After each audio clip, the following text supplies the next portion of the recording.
Whoopee cushion. That would be so funny if I really had one day. More like a comfy cushion. Welcome back to the Movie Stash. It's a double feature today. We're talking about two movies. I forced Kevin to watch The Banshees of Inisherin. And I forced Agostino to watch John Carpenter's The Thing.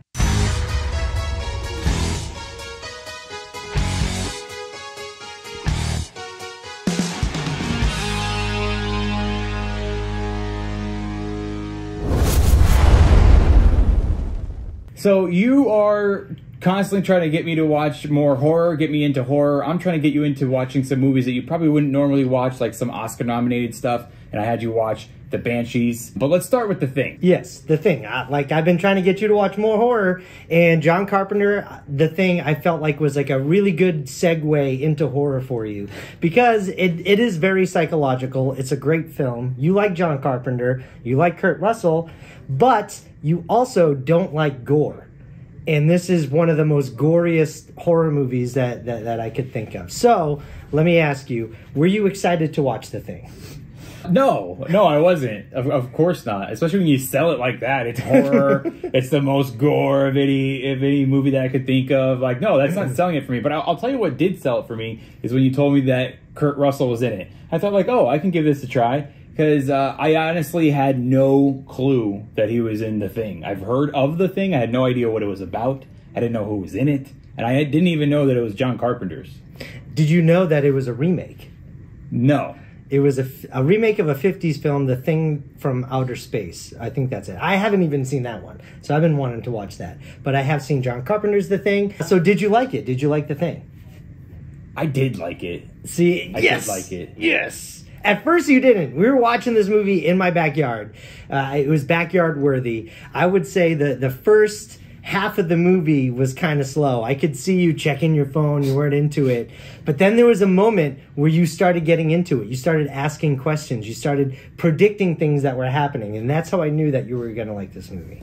Yeah, I got into it after a while, but you're right. It does start off kind of slow, and I was into it like the first few minutes. I wasn't like so into it, but I was into it. Like the first few minutes, it opens up in the snow. Where are they in? Are they in Antarctica? Yeah, they're in Antarctica. Yeah, they're in Antarctica, and you know you see Kurt Russell's character there playing the game, and it opens up, and I was interested. I was like, okay, where's this going? But that did move a little slow for me, and I was losing interest. But what really lost me, dude, was all the dogs that were turning into the thing, just the violence. And man, the first half of this movie gave me like really bad anxiety.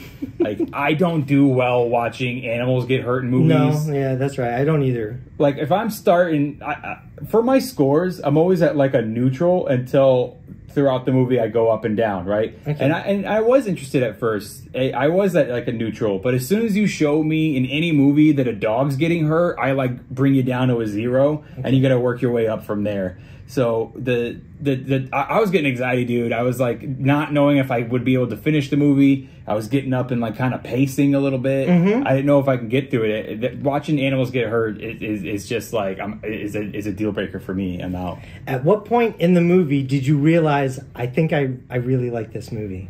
Honestly, probably like right away after we're done with the dogs dying. Right away when the dogs were done dying and it started to get into more of learning a little bit more about the story and what the thing is, and as they were learning what it is and what it can do and what it can't do and what they had to watch out for and who could it be next is where I started to get into it. I noticed you started getting into it when you started predicting something, and it was when they found Kurt Russell's character's ripped clothes like on the way to his shed, and you were just like, that's not him. Somebody planted that here so people would think that he's the thing. And that was the moment I'm like, Agostino likes this movie. See, man, I was paying attention. Yeah, you were. I was actually surprised. I didn't think that you were going to get it. I did see you pacing and stuff, but then I was really happy that you were going to get into it. Because by that part of the movie, I was already interested. I was already on board and paying attention to what's going on. Okay. I may have gotten anxiety and not liked the dog thing, but I never wasn't paying attention. Okay. And I also liked when the doctor starts to lose his shit to the scientist, Yep. It starts to get good. It starts to get good around there. And diabetes. I don't like sci-fi either. I don't like horror and I don't like sci-fi, and this is both. And I also don't like things that feel old. I like 80s movies. I even like black and white movies. I don't like movies that just feel old and showing me like science in a lab and the doctor is all, it just feels too old. And like old computers? Old computers, and it can be a little boring and stuff like that. But then, like, as soon as, like, the doctor started to lose it and go crazy, it got good, and I didn't mind it. I thought that was funny with the computers. Like, the computer program that was simulating the thing cells, like, mimicking, like, the dog cells. And it looked like an 8-bit video game. I thought that was really funny how it was. I don't know why. But so another thing that you don't like about horror movies is gore. And it's not just horror movies. It's movies that have like surgery scenes. Yeah. That stuff that gets your stomach going. And that was one of the reasons why I wanted you to watch the thing, because there is some surgery type of scenes in there. There's a lot of gore. I didn't think you were going to make it through it. Other than the dogs. When you get to the other aspects of the gore, how did you feel during that? It didn't bother me. You know, it's funny. My thing with gore and stuff, it's very limited to certain types of things that I can't handle. Like, I can watch movies like The Gladiator and there's just bloodshed everywhere and they're killing and stabbing people. Like, that stuff doesn't bother me. It's more like, I can even watch like Scream in horror movies where they're stabbing people. That gore doesn't bother me. It is surgical things that bother me. I also don't like gore in comedy when they try to make like blood squirting funny, and I don't like gore when it's just there just to show how gory we can be with no purpose behind it. And I didn't feel like that with this movie. I think that the gore that was in it absolutely had purpose, and particularly one scene like made me like kind of. Like, oh shit, like that really surprised me. Oh yeah, I remember that, and that was like one of my favorite gory parts of the movie too. What was it again? It was when they were doing when one of the guys was passed out and they're trying to resuscitate him with the handles, you know, those little... Oh, yeah. Yeah. And he goes in, and then the guy's chest opens up, and it just eats his arms, and, you know, and then, his head starts to fall off, and it was just a crazy... the best scene in the thing. It's so unexpected. You're like, oh, they're going to try to, like, resuscitate him by electrocuting him, and then you don't... You could see something coming. Okay, like, maybe the thing's going to... like, I don't know, start waking up and moving around, but you don't expect the chest to just open and grab his hands. And I literally, like, yelled, like, not like out of fear, like, I don't like gore. I yelled, like, surprise. I was surprised. I was like, holy shit, that fucking got me, dude. Okay. So, would you ever watch... Wait, we're doing that already? Oh, no, not this. With the gore that's been in this movie, right? Do you think that you could watch other horror movies that have as much gore like this? Yeah, I could do it. Like I said, man, if there's like a purpose behind it and it's done well, I don't mind. Let me tell you something else about gore, dude. I don't mind if gore looks fake or things look fake, especially when they're older movies. I think that was what they had for their time. And I don't mind when it looks too real either. I think that's cool too. I just don't like when it looks like fake with no story behind it. But I will tell you this, for the time, this is 80s, right? For the time, I think that the gore looked really good. It looked excellent. I think like everything from even the dead dogs turning into the thing, from people turning into the thing, explosions, blood, people blowing up. I think for the time, it was pretty impressive what they were able to accomplish, and I think that's John Carpenter for you. Well, because he wasn't doing gore before this. You know, he had the Halloween movies, and so he didn't have the budget for crazy gore. So he had to rely on actual good cinematography and storytelling. This one was fun because, all right, you can scare us without gore. I want to see what he can do with gore, and that was great. Yeah, he got a great budget now, but sometimes we'll see movies with really big budgets and it still looks awful. Like, there's some parts of Renfield, which is a 2023 movie, I think some of the gore looked terrible. And this is an 80s film, and I think for the time, it pound for pound, it beats a modern-day movie like Renfield. I think it looked great. Because they had to practice like actual filmmaking and storytelling before they got access to all that cool stuff. Now it's just already available to everybody. And a lot of the gore in Renfield was CGI. I hate CGI gore. That's what kills gore for me. If it's CGI, blood squirting, stupid. Well, they made everything themselves, like good makeup people, good prop people, and then, I mean, you can't take away the fact that it's Carpenter who just knows how to get the angles to make something fake look real. Now, just real quick, and then we'll be done with the thing.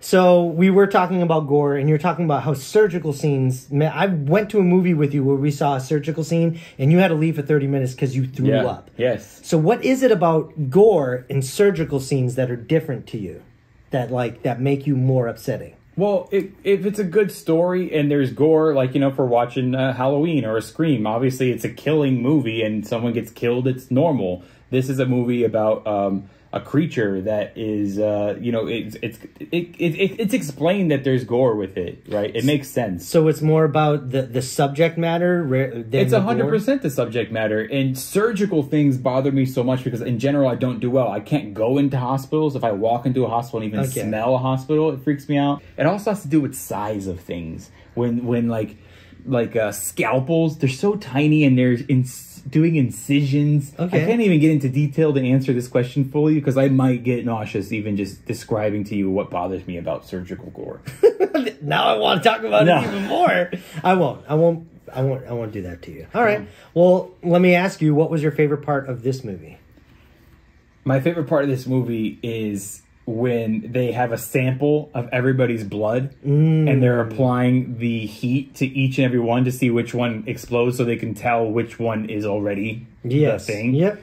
I think that whole scene of just like the countdown of each person, like who's it going to be, and even the order that it went, I thought it was so well written and smart and such an entertaining scene that stuck you in of like, man, what's going to happen? Who's it going to be? I thought it was done really well. And I would say that it brings the psychological aspect to it. And I do like psychological thrillers. Oh, yeah. That's why I suggested this one, because I had that aspect to it. And I thought you would appreciate that. Now, when we force each other to watch movies, I want to choose movies that I think that you might like. I'm not trying to torture you with movies. I'm trying to expose you to broaden your horizons. So sometimes I try to torture you. Yeah. But then other times there's movies I think that you'll like too. Yeah. Or I really like them and you seem to not, and I want to prove to you that I'm right.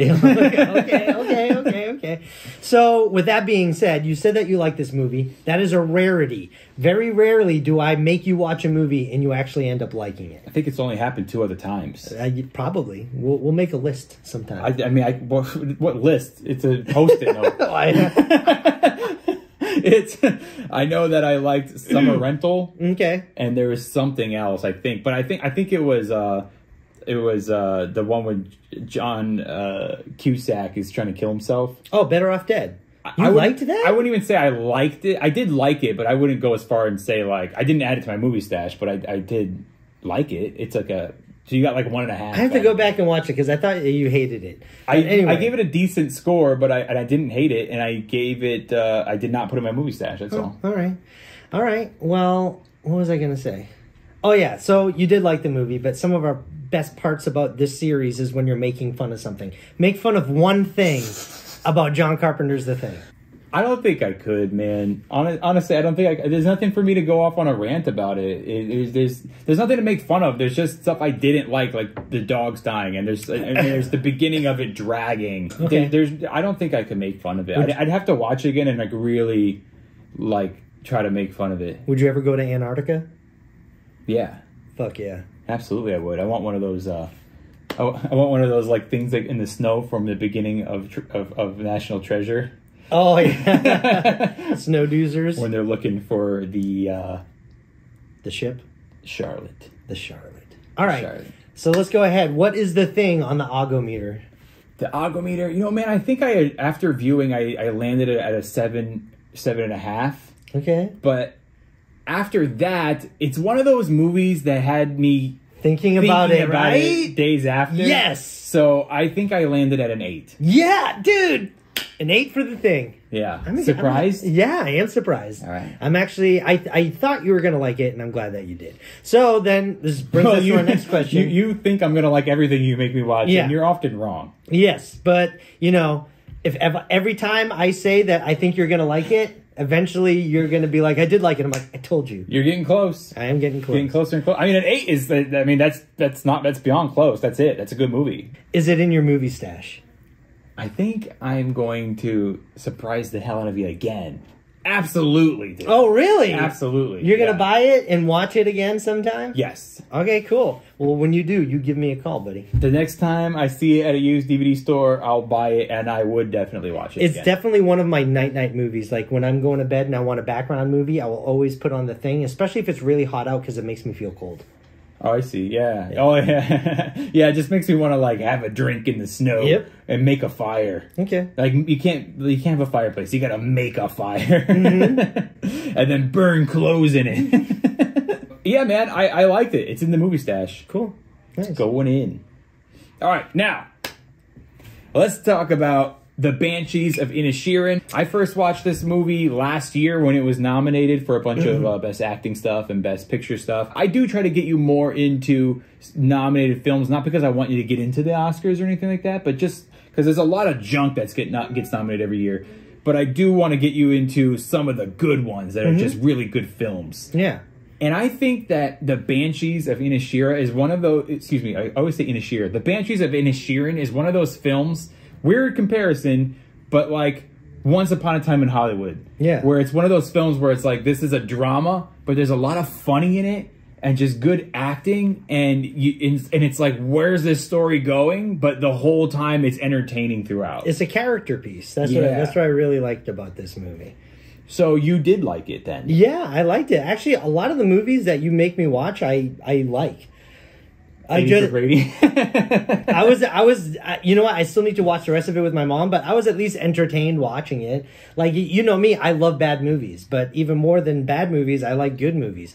But with your genre that you're always trying to get me to watch, like more like Oscar-nominated drama stuff, it's not like I don't like them. I know. I just don't have time to watch them. So the time that I do have to watch movies, I go onto stuff that I know is going to definitely entertain me, and I'm like super excited to watch. I know. That's why I'm your filter. I go watch all the Oscar-nominated stuff first, and then I'll go like, these are the ones that, you know, everything else is shit, you can avoid it. And I truly thought that you would like it, and it did remind me of when you and I first went in the theaters and saw Once Upon a Time in Hollywood, where that's a 3-hour movie of just like, where is this going? But the whole time it's so funny and entertaining, and I really thought you would like this. Oh, I enjoyed it. And because like, well, I grew up in just outside of Boston, a very heavily Irish area, and it's their feud that in the way that they're responding to it is I've seen that so many times with other, you know, Irish people that I grew up with, and it's just out of nowhere they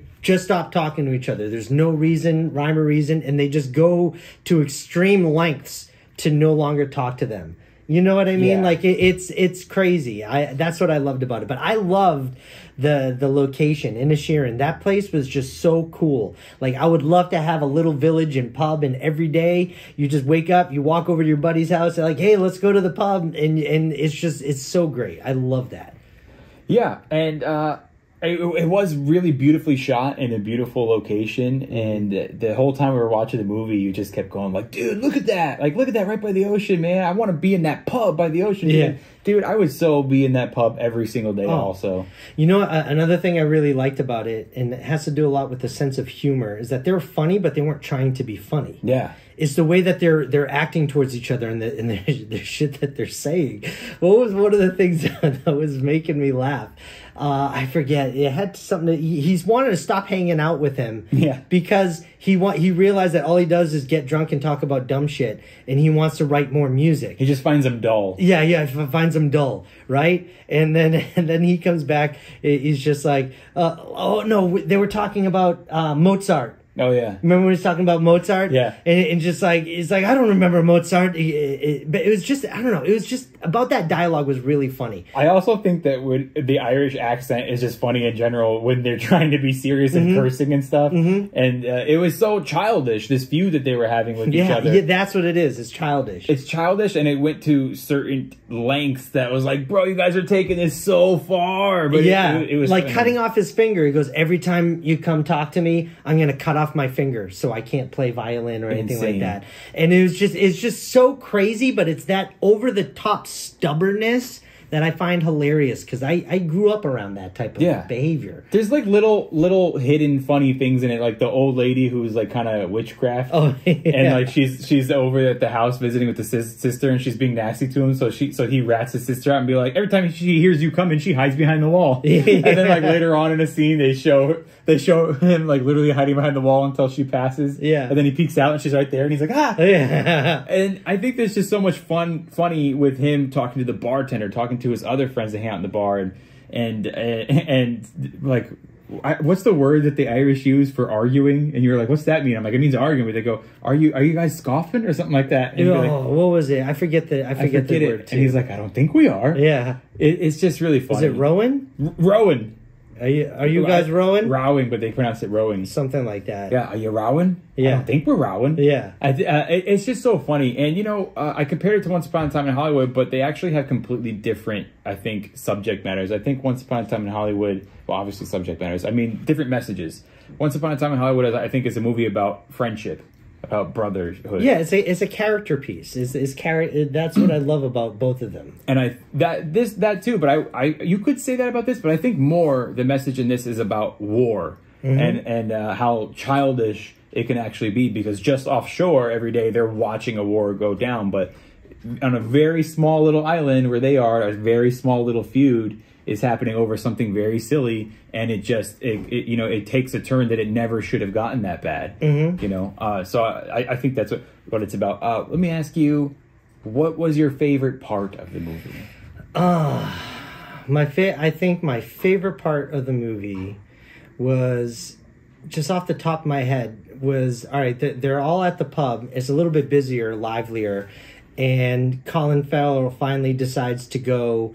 He has a couple of drinks. He decides to go confront his friend who's no longer talking to him, and he's talking to the cop, you know, and like he's just like, the three things I don't like in Inisherin, you know, it's like chubby fiddle players, shite cops. Yeah. It was that whole scene where he's finally just calling him out. Like, he just wants to be his friend, but he's calling him out on being mean. And it was so funny. I can't remember the dialogue off the top of my head, but I remember laughing, but they weren't trying to be funny. Yeah. That's what I love about this sense of humor in it. And that was my favorite scene. I did like the ridiculousness of the character cutting off his finger.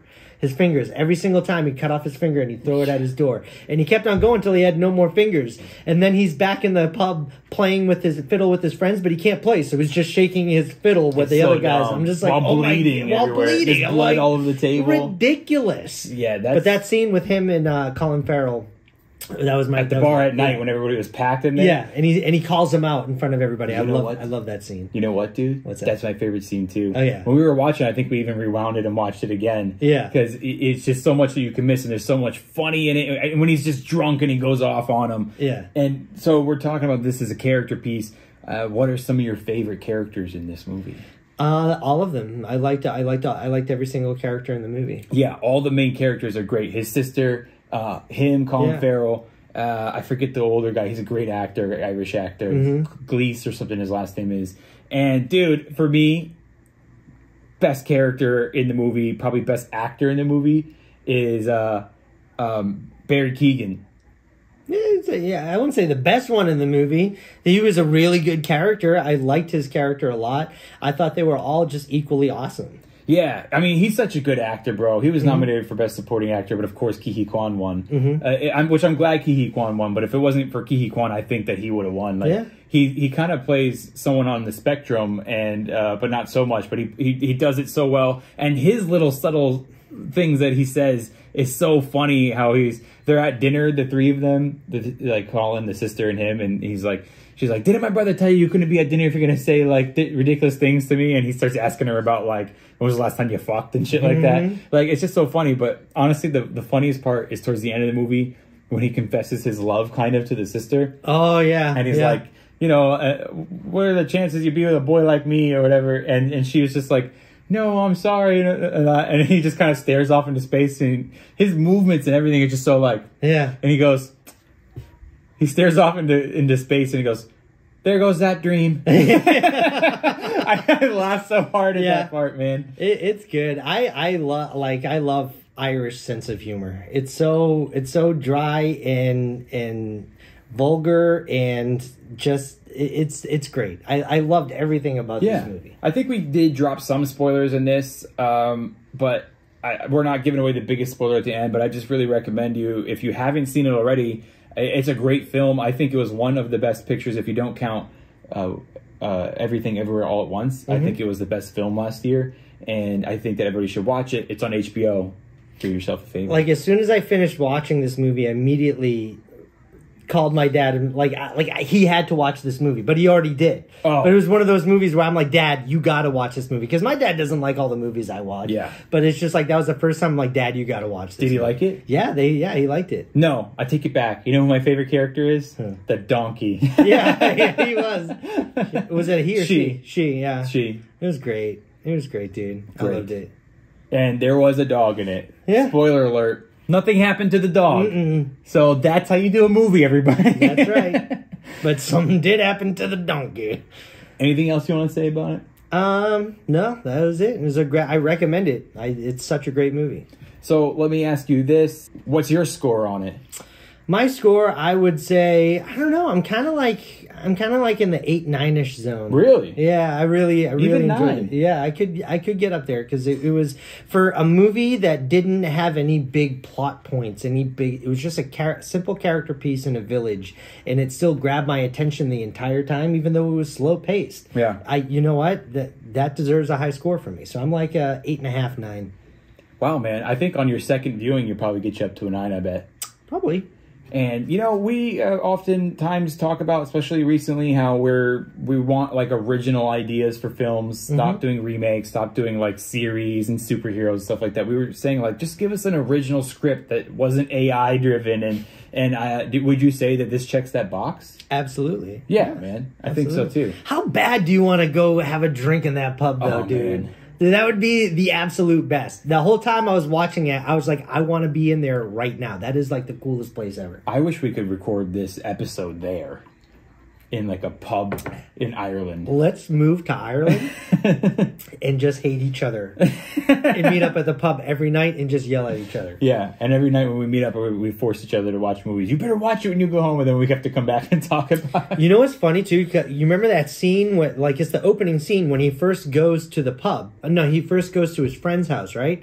And he's knocking on his friend's window, and he's knocking, and his friend is just straight up just ignoring him.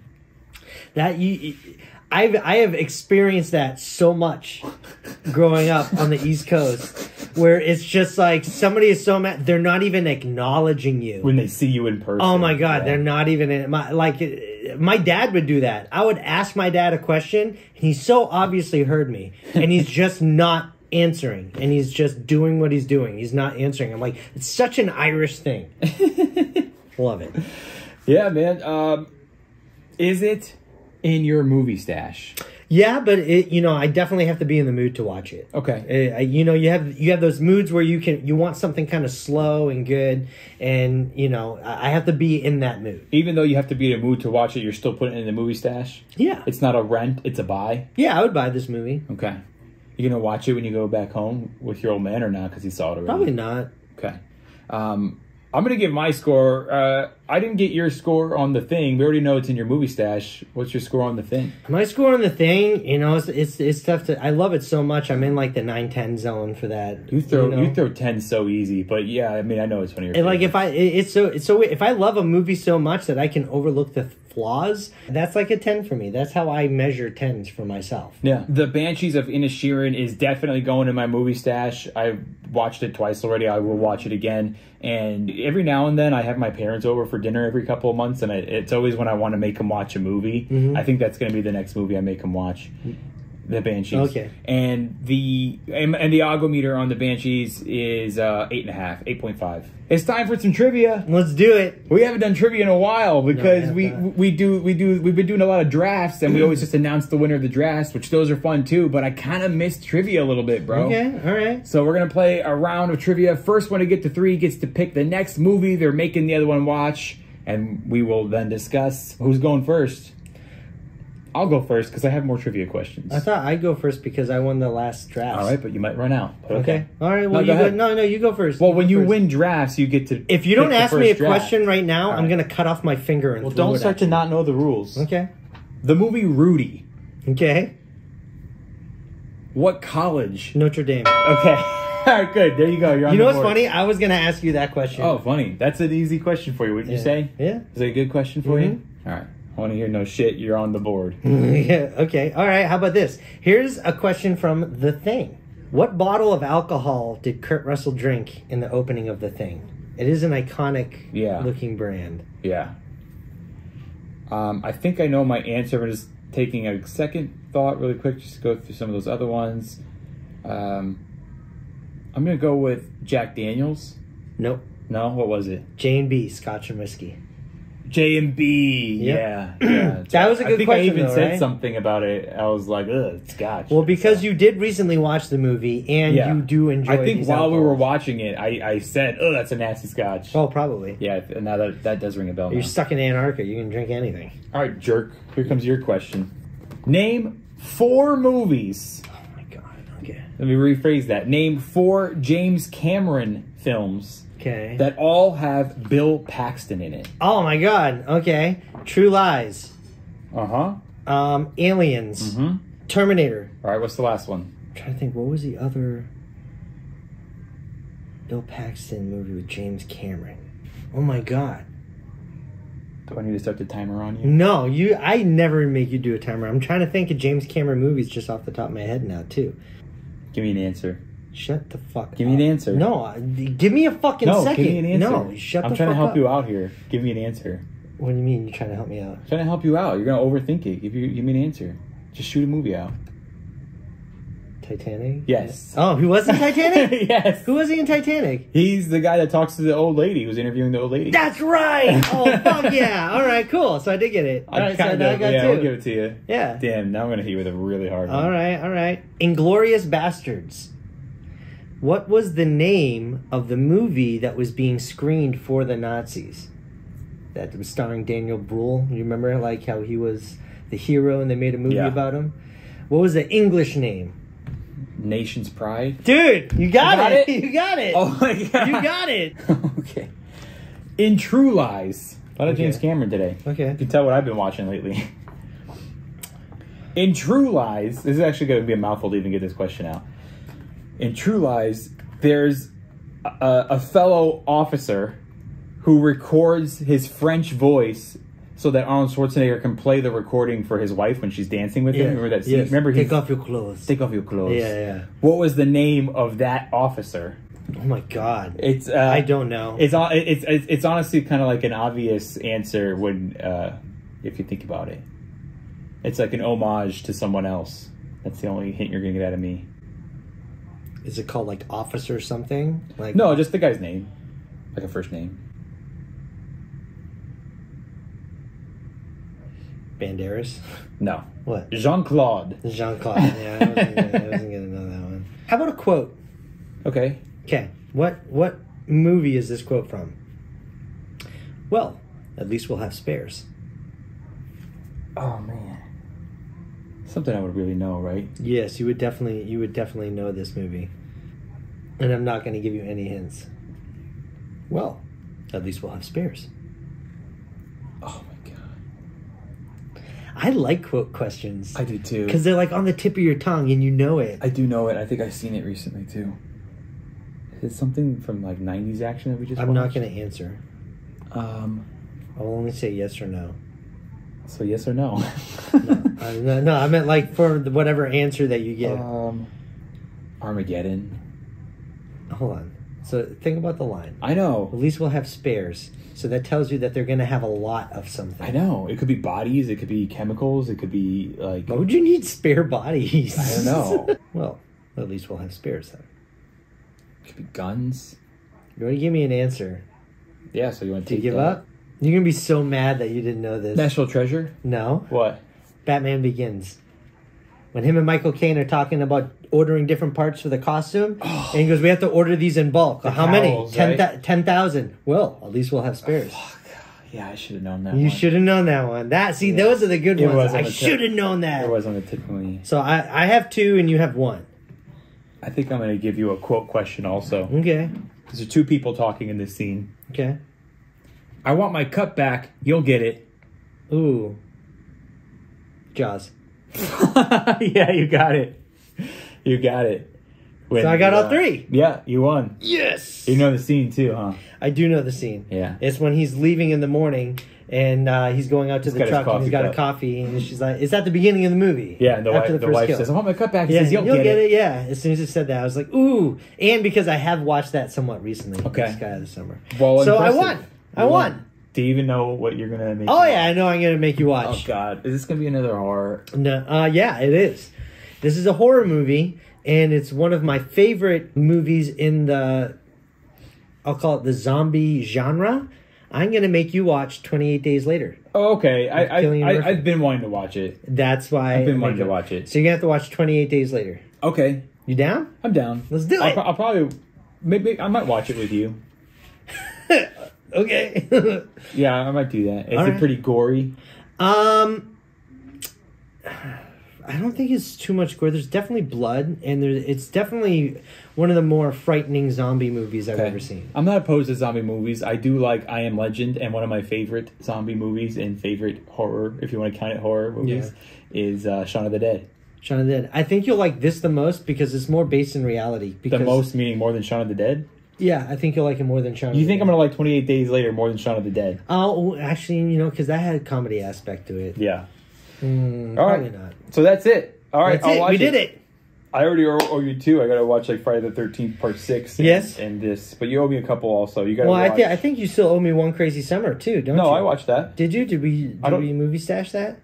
I don't think we even stashed it. I just watched it. All right. Did you like One Crazy Summer? No. Okay. No. And no, I did not. All right. Hey, I'm Kevin Lyons. I'm Agostino Zoida. And this is the movie stash. That was so not together. That was off, but it was on. It was on a little bit, but it was off. This is the movie stash. Different, but same. Samesies. Do you know where that's from? Nope. That movie, The Interview with James Franco, and they're in Korea. Never seen it. Really? Never seen it. Wow, it's funny. Okay. Think you'd like it. So weird. Peace. Later.